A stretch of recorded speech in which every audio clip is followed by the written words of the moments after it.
Hey there folks, Rel here. This is your weekly update for Sunday, February 2nd, 2014, and firstly I'd like to congratulate all of you on bringing the channel past the 30,000 subscriber mark. That's a pretty fun milestone. I've only been putting out consistent content since November of 2012, so in that about 14-ish month time frame, we've hit 30,000 subscribers. That's basically more than 2,000 new subscribers every month if you want to break it down that way. So thanks again, and congratulations on continuing to make this channel a really fun place to share my own thoughts and listen to all of yours as well. As for what has happened this past week, we did some streaming on twitch.tv/rel this Wednesday, and it's been a while since I've actually got a good stream going, so it was a nice change of pace. We played on Waterson as the new conglomerate, and we got some good pushes going and some small scale zergity-zerg. You know, it's fun times all around. On Thursday night, I talked a whole lot about implants and a shakedown of the upcoming changes listed on the roadmap, and it's not usually a priority for me to talk about those sorts of things, you know, the things that will be happening in the future. It always seems to feel sort of vague and wishy-washy because it's basically just speculation this early on. But implants were the biggest controversy in all of PlanetSide 2 when the concept was first announced. So it was probably a good idea to share those thoughts on how to make the system work better for the game, as well as create a good forum for all of you to share your thoughts and concerns as well. This Friday there was no Friday Night Ops, but there will be one next Friday, so you can look forward to a player panel then, and I believe that we'll be talking about the changes to the Galaxy and the Sunderer spawn mechanics, so that should be a fun discussion. On Saturday, we released a short little video about how to drive better in PlanetSide 2, just some tips and such, because driving is one of those things that you can either be really, really good at or, you know, horribly terrible at, and sometimes both at the same time.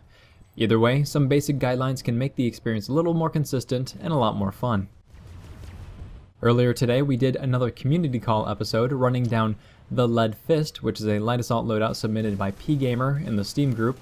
And I really wanted to look at this loadout in particular, even though there were a whole lot to choose from, because the Pulsar C was actually a weapon that I have reviewed a long time ago, and I liked it back then, but come to find out, it's recently fallen out of favor for me, as there are a number of weapons that just seem to do the job better, in my personal opinion.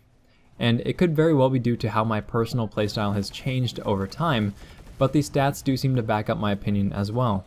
When I originally started gathering footage for this video, it was a mess. It was really painful to do that, but the more that I played with it, I started to get back into the hang of using it properly, and hopefully there's some good footage in the video for all of you to enjoy.